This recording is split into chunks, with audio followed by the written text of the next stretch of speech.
السلام علیکم ورحمۃ اللہ وبرکاتہ۔ میں محمد طیب قاسمی اور آپ دیکھ رہے ہیں طیب قاسمی آفیشیل یوٹیوب چینل۔ دوستو، امید کرتا ہوں کہ آپ خیریت سے ہوں گے۔ ناظرین کرام، مدرسہ اشرف المدارس و مجلس دعوت الحق کے ناظم جناب حکیم محمد کلیم اللہ صاحب کی طرف سے ایک لیٹر پیڈ جاری کیا گیا ہے، جس میں مسلمانان ہند کے نام اہم پیغام دیا گیا ہے، جس کا عنوان قائم یہ کیا گیا ہے: موجودہ حالات کی اصلاح کے سلسلے میں اس وقت ملکی اور عالمی سطح پر مسلمانوں پر جو حالات پیش آ رہے ہیں وہ کسی سے مخفی نہیں ہے۔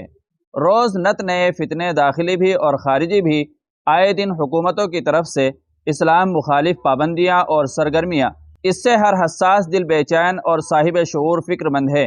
دلوں میں ایک خوف اور مایوسی کی کیفیت ہے۔ یہ سب ہماری شامت اعمال ہے۔ حق تعالی شانہ نے بے شمار نعمتیں عطا فرما رکھی ہیں، ہم انہیں استعمال کرتے ہیں، لیکن بندہ بن کر نہیں بلکہ باغی بن کر۔ اس قدر ناموافق حالات کے باوجود بھی امت مسلمہ غفلت کا شکار ہے۔ وہی بے راہ روی، وہی بے حیائی، وہی دین سے دوری۔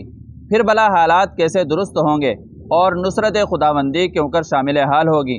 اس لیے ضرورت اس بات کی ہے کہ ہم اپنے اعمال و اخلاق کو درست کریں، تمام امور دینیہ اور دنیاویہ میں شریعت و سنت کی کامل اتباع کی کوشش کریں، ادائیگی حقوق کی فکر کریں، تمام ظاہری و باطنی گناہوں سے بچنے کا اہتمام کریں، بالخصوص حرام غذا سے۔ رجوع اللہ اور توبہ استغفار کریں کہ یا اللہ، اب تک جو زندگی غفلت میں گزر گئی اسے معاف فرما دیجئے اور آئندہ گناہوں سے بچنے کی ہمت اور توفیق عطا فرمائیے۔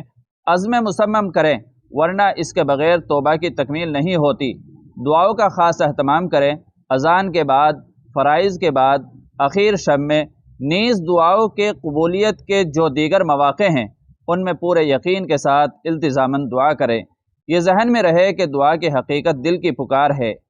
آیت کریمہ لا الہ الا انت سبحانک انی کنت من الظالمین 313 مرتبہ، حسبنا اللہ ونعم الوکیل 341 مرتبہ، انا کفیناک المستہزئین 1000 مرتبہ، ما اول و آخر درود شریف یومیہ بنیت حفاظت از شرور و فتن پڑھیں، بہت ہی مجرب و مؤثر ہے۔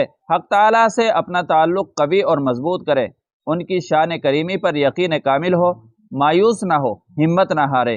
ماضی میں بھی ایسے ہی بلکہ اس سے بھی زیادہ ناگفتہ حالات پیش آتے رہے ہیں۔ عادت اللہ یہی ہے کہ جب بھی امت میں دین سے دوری اور احکام الہیہ سے غفلت پیدا ہوتی ہے تو آزمائشیں آتی ہیں، جو مقربین کے لیے رفع درجات اور مومنین کے لیے کفارہ سیئات کا سبب اور غافلین کے لیے تنبیہ اور اصلاح کا ذریعہ ہوتی ہے۔ یہ اصلاح کا وقت ہے۔